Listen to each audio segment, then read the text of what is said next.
Bienvenue dans la série Réussite à passe. Aujourd'hui, on va évoquer le sujet de l'organisation. Et pour ça, je suis accompagnée d'une étudiante. Je la laisse se présenter. Bonjour à tous, donc moi c'est Jade et je suis en deuxième année de médecine. Et du coup, tu travaillais où en passe? Alors moi en passe, je travaillais beaucoup à la prépa. Ok, d'accord. Et pourquoi? Pourquoi la prépa? J'aimais vraiment bien l'ambiance prépa, en fait le fait d'être entourée, d'être avec mes amis, d'avoir les profs à disposition, forcément c'est un plus. Dès que j'avais une question, j'hésitais vraiment pas à aller les voir et pour le coup ça m'aidait beaucoup dans mes révisions. Ok. Et comment tu t'organisais un peu? Moi, c'était plus du dimanche soir. Je savais déjà le dimanche soir comment j'organisais ma semaine, à quel moment j'allais à la prépa, à quelle heure, quelle séance je faisais, ma méthode. Enfin, tout était vraiment organisé dès le dimanche soir. Ça ne prenait pas beaucoup de temps, mais au moins comme ça, j'avais vraiment une visu sur la semaine entière. Oui. Puis en vrai, c'est mieux d'avoir quand même une certaine vision sur C'est ça. tout et puis pouvoir mieux s'organiser, quoi. Ok. Et du coup, tu te levais à quelle heure à peu près? Tu te couchais à quelle heure? Enfin, tu dormais à peu près combien d'heures par nuit, en fait?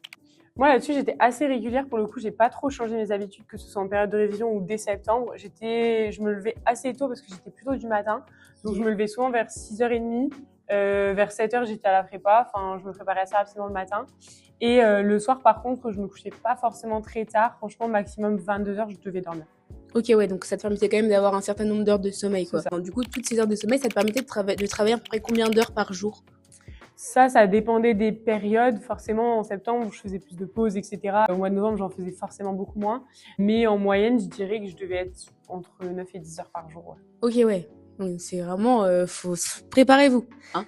Et du coup, tu travailles plutôt seule ou tu travailles avec des gens? Moi, toujours avec du monde, ouais. J'étais Ouais. avec plusieurs amis et puis on s'entraidait pas mal. Dès qu'il y avait un truc que je comprenais pas, je pouvais leur demander et inversement, des fois ils discutaient entre eux. J'étais en train de faire autre chose, mais je les écoutais et ça me permettait aussi de comprendre des choses que j'avais pas forcément bien compris au départ. Donc, Ok. pour le coup, toujours avec du monde, je trouve ça beaucoup plus motivant. Ok. Mais du coup, vous vous complétez bien, quoi.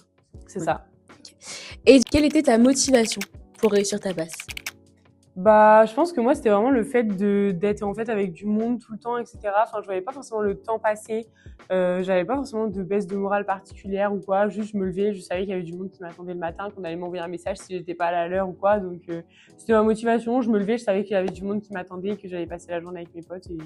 Et en vrai, même si on travaille, c'est des matières qu'on aime par rapport au lycée, forcément. Et puis, c'est pour une cause, pour réussir notre concours, quoi, pour avoir une place. Donc, moi, j'avoue que, ouais, pour toutes ces raisons-là, j'ai pas eu trop de baisse de morale pendant ma passe. Ok, c'est plutôt une belle motivation. Si t'avais un conseil à donner aux futures passes qui nous regardent là, ce serait quoi? Moi, mon conseil, ce serait vraiment de penser à avoir un bon entourage pour notre passe, d'être vraiment entouré de personnes qui vont vous pousser vers le haut et pas l'inverse. Faut pas se comparer non plus, mais je sais que moi, j'étais avec des personnes qui travaillaient beaucoup et qui avaient un très bon niveau et ça me permettait vraiment de me tirer en fait et de vouloir être comme eux et d'avoir les mêmes résultats qu'eux et de me pousser vraiment vers le haut. Oui. C'est sûr que si tu étais avec des gens qui te tiraient vers le bas, pas ouf. Ça aide pas trop. Donc sur ces beaux mots, c'est la fin de la vidéo et je te laisse t'abonner si tu veux d'autres conseils pour ta passe.